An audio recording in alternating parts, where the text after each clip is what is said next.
ഓം ശനൈശ്ചരായ നമ. കർമ്മഫലത്തിൻ്റെ മഹാദേവനായ ശനി ഭഗവാനെയാണ് ശനീശ്വരൻ എന്ന് വിളിക്കുന്നത്. സത്യത്തിൽ ശനീശ്വരൻ ഭയപ്പെടുത്തുന്ന ഒരു ഈശ്വരൻ അല്ല, മറിച്ച് മനുഷ്യനെ ശരിയായ വഴിയിൽ നടത്തിക്കുന്ന ഗുരുവാണ് ശനീശ്വരൻ. ശനി ഭഗവാൻ സൂര്യദേവൻ്റെയും ഛായാദേവിയുടെയും പുത്രനാണ്. അമ്മയായ ഛായാദേവി കഠിനമായ തപസ്സിലായിരിക്കുമ്പോൾ ജനിച്ച ശനി ഭഗവാൻ ബാല്യകാലം മുതലേ തപസ്സിൻ്റെയും ധ്യാനത്തിൻ്റെയും ശക്തി നേടേണ്ടായി.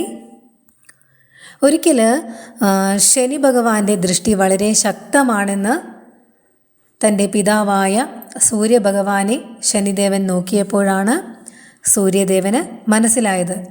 ആ സമയത്ത് സൂര്യഭഗവാന്റെ തേജസ് കുറഞ്ഞു എന്നൊരു കഥ കൂടി പറയുന്നുണ്ട്. അതുകൊണ്ടാണ് ശനിദേവൻ്റെ ദൃഷ്ടിയെ മനുഷ്യർ ഭയപ്പെടുന്നത്. ശനിയുടെ ദൃഷ്ടി അന്യായം ചെയ്യുന്നവർക്കാണ് കഠിനം. ധർമ്മം പാലിക്കുന്നവർക്ക് ശനി ഭഗവാൻ അനുഗ്രഹത്തിൻ്റെ ദൈവമാണ്. ആരും തന്നെ എത്ര ശക്തനായാലും എത്ര ധനികനായാലും എത്രയൊക്കെ അധികാരമുള്ളവനായാലും ശരി, കർമ്മഫലത്തിൽ നിന്നും രക്ഷപ്പെടുവാൻ കഴിയില്ല. ശനിയുടെ പരീക്ഷണകാലം വന്നാൽ മനുഷ്യൻ പല പല കഷ്ടങ്ങളും നഷ്ടങ്ങളും എല്ലാം അനുഭവിക്കും. എന്നാൽ ആ പരീക്ഷണങ്ങൾ മനുഷ്യനെ വിനയമുള്ളവനാക്കും, ക്ഷമ പഠിപ്പിക്കും, ഈശ്വരനിൽ വിശ്വാസം വർദ്ധിപ്പിക്കും. അതുകൊണ്ടാണ് ശനിദേവനെ നീതിയുടെ ഈശ്വരൻ, നീതിയുടെ ദൈവം എന്ന് വിളിക്കുന്നത്. ശനി ഭഗവാൻ നമ്മെ ശിക്ഷിക്കാൻ വരുന്ന ദൈവമല്ല, ഈശ്വരൻ അല്ല എന്നാണ് നമ്മൾ ആദ്യം തന്നെ മനസ്സിലാക്കേണ്ടത്. നമ്മെ ശുദ്ധീകരിക്കുവാൻ വരുന്ന ഭഗവാനാണ് ശനി ഭഗവാൻ. കഷ്ടങ്ങൾ വരുമ്പോൾ ഈശ്വരനെ കുറ്റപ്പെടുത്താതെ ധർമ്മത്തിൽ ആരാണോ അല്ലെങ്കിൽ ആരൊക്കെയാണോ ഉറച്ചു നിൽക്കുന്നത് അവരെ ശനി ഭഗവാൻ അവസാനം അതിഗംഭീരമായിട്ട് ഉയരത്തിൽ കൊണ്ടു നിർത്തും. ഒരു ദിവസം നവഗ്രഹങ്ങളിൽ ആരാണ് ഏറ്റവും ശക്തൻ എന്നതിനെക്കുറിച്ചൊരു തർക്കമുണ്ടായി. രാജാവായ വിക്രമാദിത്യൻ വിധി പറയണമെന്നവർ തീരുമാനിച്ചു. അപ്പോൾ ഈ രാജാവ് ഓരോ ഗ്രഹത്തിനും ഓരോ സിംഹാസനം ഒരുക്കി.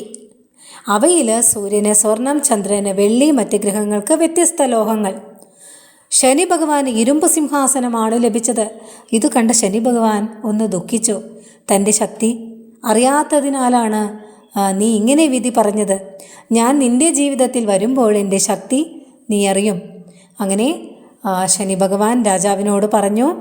അങ്ങനെ ഒരിക്കൽ സമയം അടുത്തപ്പോൾ ഈ രാജാവിനെ പരീക്ഷിക്കുവാൻ ശനി ഭഗവാൻ തീരുമാനിച്ചു. കാലം അങ്ങനെ കടന്നുപോയി. ഒരു ദിവസം രാജാവിന് ശനി ദശ തുടങ്ങി. അതോടുകൂടി രാജാവിൻ്റെ ജീവിതം മാറി. എങ്ങനെയാണ് രാജാവിൻ്റെ ജീവിതം മാറിയത്? ആദ്യം രാജ്യം നഷ്ടപ്പെട്ടു, പിന്നീട് ധനം നഷ്ടപ്പെട്ടു, പിന്നീട് കുടുംബം നഷ്ടപ്പെട്ടു. അവസാനം രാജാവ് ഒരു സാധാരണ മനുഷ്യനായിട്ട് അലഞ്ഞു തിരിഞ്ഞു നടക്കേണ്ടി വന്നു. ചില കഥകളിൽ ഈ രാജാവിൻ്റെ കൈകൾ പോലും നഷ്ടപ്പെട്ടു എന്ന് പറയുന്നുണ്ട്. അങ്ങനെ വർഷങ്ങളോളം കഷ്ടം അനുഭവിച്ച ശേഷം രാജാവ് എന്തു ചെയ്തു? പക്ഷേ ഈ വർഷങ്ങളോളം കഷ്ടം ഈ രാജാവ് അനുഭവിച്ചു കൊണ്ടിരിക്കുന്ന സമയത്തും ഈ രാജാവ് ധർമ്മത്തെ കൈവിട്ടില്ല. അപ്പോൾ ഈ രാജാവിൻ്റെ ക്ഷമയും സത്യനിഷ്ഠയും കണ്ട ശനി ഭഗവാൻ സന്തോഷിച്ചു.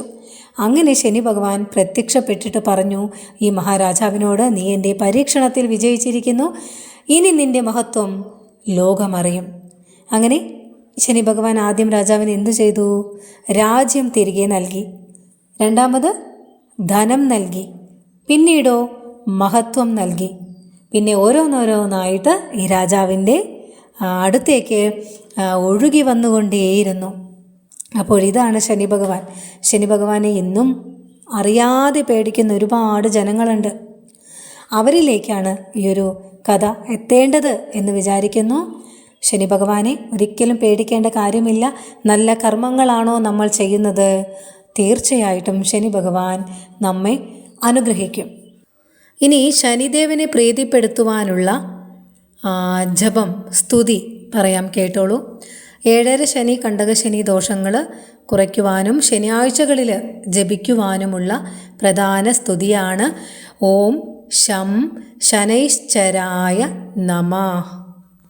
അടുത്തതായിട്ട് ശനിദോഷം നീങ്ങാൻ നിത്യവും ജപിക്കേണ്ട സവിശേഷമായ മന്ത്രത്തെക്കുറിച്ചാണ് പറയാൻ പോകുന്നത്. ശനിദോഷത്തെ ഭയപ്പെടുന്നവരാണ് മിക്കവരുമല്ലേ. കണ്ടകശനി കൊണ്ടേ പോകൂ എന്നൊരു പഴമൊഴിയും കൂടിയാവുമ്പോൾ പ്രത്യേകിച്ചും പറയേണ്ട, നല്ലവണ്ണം പേടിക്കും.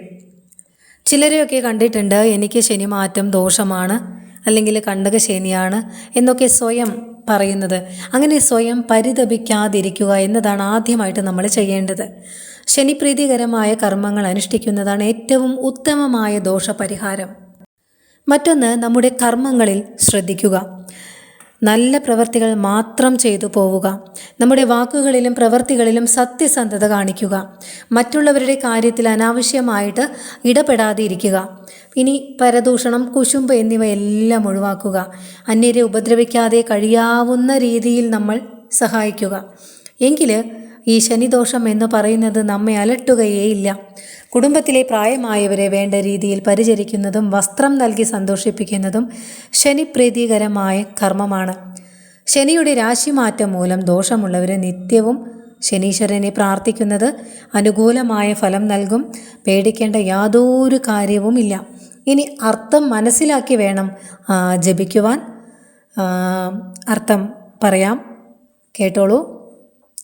നീലാഞ്ചനക്കല്ലിൻ്റെ ശോഭയുള്ളവനും സാക്ഷാൽ യമൻ്റെ ജ്യേഷ്ഠനും ഛായാദേവിയുടെയും സൂര്യൻ്റെയും പുത്രനും ആയ ശനി ഭഗവാനെ ഞാനിതാ നമസ്കരിക്കുന്നു എന്ന് പറഞ്ഞ ശേഷം നീലാഞ്ചന സമാഭാസം രവിപുത്രം യമാഗ്രജം ഛായാമാർത്താണ്ഡ സംഭൂതം തം നമാമി ശനൈശ്ചരം.